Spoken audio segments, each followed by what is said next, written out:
Good morning, comrades. Welcome back to the channel, welcome back to the Nürburgring, and welcome to a pretty remarkable video featuring a Tesla Model 3 Performance 2021. Now, the title of this video says dynoing it, so we're gonna go and dyno it, and in case you're just here for the dyno, feel free to skip on the video timeline to the dyno session. But this car belongs to a person that many of my old vlog followers know, so let's hop in, see what it's all about, say hello, and try to not get our phone destroyed. Well, in this case, we're filming on a GoPro, so we should be safe. Hello. Hi. Are we gonna be safe? Depends what we will do. Okay, exactly. What are we doing? So, first of all, how are you doing? A bit bored. A bit bored. As you know. Yeah. But a lot of work. To be honest, is a lot of work. But not work what I like. More organization and yeah. I think it's just pretty much the same, the case with everyone else in the world. So, in case you are new to this channel, this is Oleg, my dear friend that we know each other for over a decade. I would say the old audience doesn't need any introduction, but in case you're at the Nürburgring and you run out of brake pads, or you want the big exhaust, or anything car tuning related, and as of 2021, I would say something for your Tesla, you go to Atomic and you hit this man up, and yeah, he can sort you out. So, moved from the GTR and all the other stuff into something very quiet, something also very fast, because I did some laps. Before we proceed, I need to make a mandatory comment, because when I drove the Tesla laps, when I drove the first unmodified version and then a modified version, I said the car performance is remarkable, except for the brakes. The stock brakes are shit, but the car interior was just like bleh. My Golf 4 interior is even better. But this is the 2021 model, and look at that. We have Alcantara, with wireless charging, we have all kinds of stuff. It's actually a very nice looking car.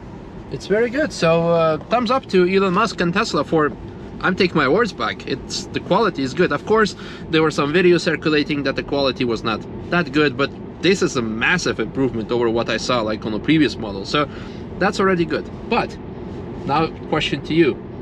Why? What's going on? Yeah, what's going on?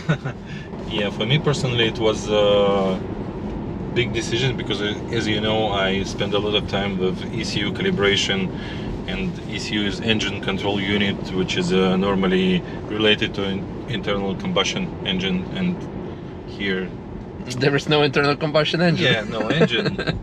It's drive units, but it's future. We have no options. We need to start work with, and as you mentioned last year, it was several projects with Tesla cars. We start working more and more with unplugged performance. It's one of the famous manufacturer, maybe biggest manufacturer for now, of performance parts for the Tesla. We prepared some car which was last year tested on the track, and the car was fast. Have several problems of thermal management, as you know, but other aspects like brakes and suspension was much better. That's the red car that I drove actually. Yeah. And yeah, it's big room for improvement, so we start to work on it. So basically, long story short, this is unplugged performance development car here in Europe. So it's bought it for exactly this purpose. So this car will be built for in track tool, fully legal, TÜV approved, but a track tool with unplugged TTX Öhlins based technologies, suspension with all arms and bushings, etc, etc. Brake upgrade, as you mentioned, and we will work mainly on thermal management and stability of the car on the track, because that's the biggest point. Yeah, last car was let's say MK1 pre-facelift, and we did some cooling solution for the car. So in the end, it was around like 30% improvement, but still car was not able to finish even one lap without power reducing. So it was pretty much fast, it was good, but still one lap was not able for Tesla finishing. So this car have totally different cooling solution. It's absolutely different. So it have something what Tesla named heat pump. So that's already from factory. Yeah, from factory. So the car have no air conditioning. How to explain it to you? The same system that's like, I think it's a unified system, that's air conditioning and car cooling. So normally your air conditioning car should have condenser. Yeah. So this car don't have it. It have heat exchanger and everything is connected to the one small radiator. Mm-hmm. So of course it will give big improvement on the range. Mm-hmm. But in performance it could be even worse than old one. Okay. So that is the biggest task for this season, to make this car stable and able to do full lap with full power without reduction. Yeah, I'm very much excited for that. We are now arriving at our friends of REM. You already know him. That's where we'll always go for the dyno. And yes, indeed, finishing a full lap on without overheating was a big task, because with the first car we had the issue that the brakes were done after half a lap, so you would be already just like going slower down. With the second car, the modified one, brakes was no issue because it had massive brakes on it, but the car overheated halfway through the lap and then it was just done. Although we switched off all of the regeneration so it would not overheat the battery even more. And then somewhere in Brunchen I got overtaken by a Golf 7, and then all the comments were like, ha ha ha ha, overtaken by a Golf 7. Like, yeah, because we're running like 50% of the power. But hopefully, yeah, well, Atomic and Unplugged Performance will be able to solve the solution. But now, the reason why we are here is to dyno the car, and you'll be probably asking the question, well, it has 450 horsepower, what do you want to dyno for? Are you going to tune it? Well, no, you're not going to tune it. Maybe in the future, who knows. But the reason why we're doing it is because there are rumors that the car might have more than 450 from factory, right? Kinda. Yeah, Tesla is manipulating a lot, I think, with numbers. So cars have different battery and totally different software. So our idea to test it. So we have all data from MK1 car. So this is facelifted model. So we want to dyno it on the same dyno and find out what's the difference.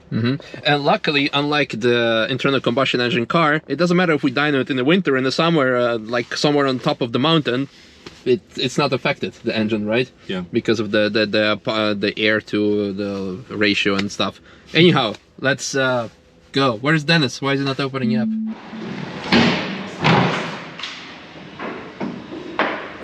This is not a dyno. That's right, because we need to do first something else. So the reason the car is on the lift, because we need to take off some of the protection of the floor, so to say, so we can strap the car on the dyno, but it gives us a good opportunity to look at the bottom of the car, how flat it is. Of course, for aerodynamic effect. No diffuser. Then flat, flat, flat.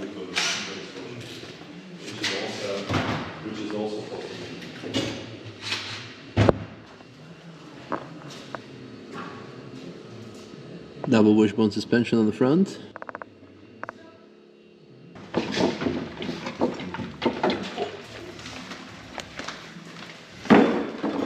The rear powertrain.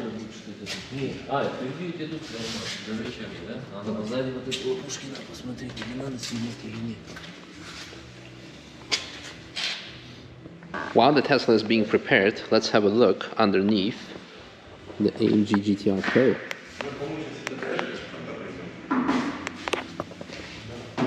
Look at the rear shocks with adjustments and taped off so nobody would touch it.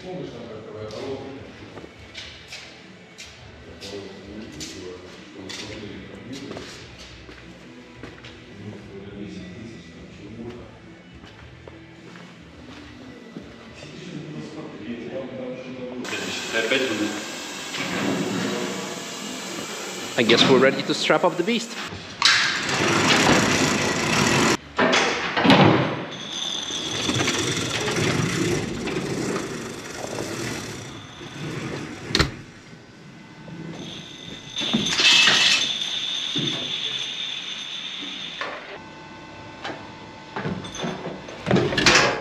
Do I actually need to run the fan for cooling? Last time we didn't use it several first runs. and when we use it, but we was with own system to check temperatures and everything. Now it's just initial run, but I think we will use it. Okay. Several times without and several times with. We'll try. All right, everything's strapped up, ready to go.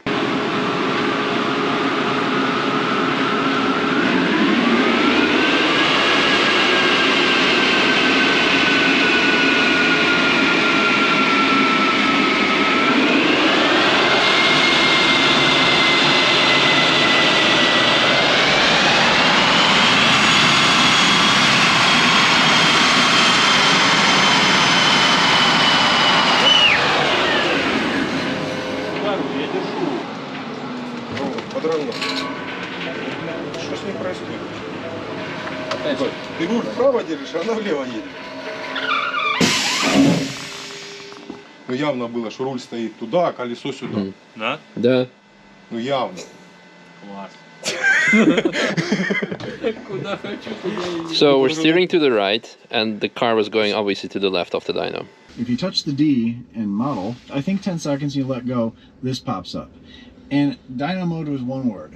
D-Y-N-O, I'm sorry, Dyno Test. Dyno Test. Okay, Oh. it pops it into Dyno Mode. Before you had to put your foot on the brake, I think, for a little while. So now you have a list of things that you shouldn't be messing with. Wow! Disabled, traction control disabled. Let's go. YouTube. Disabled, Dyno Test Mode. Who was it? Do not drive. Do not drive. I Tesla. Forward Shout lane. out. Cool. What if Tesla just told us not to drive because So, they didn't want us to have fun? And if you don't do it, the car will steer by itself off the dyno and things will happen that you saw was happening. All right. Attempt number 2.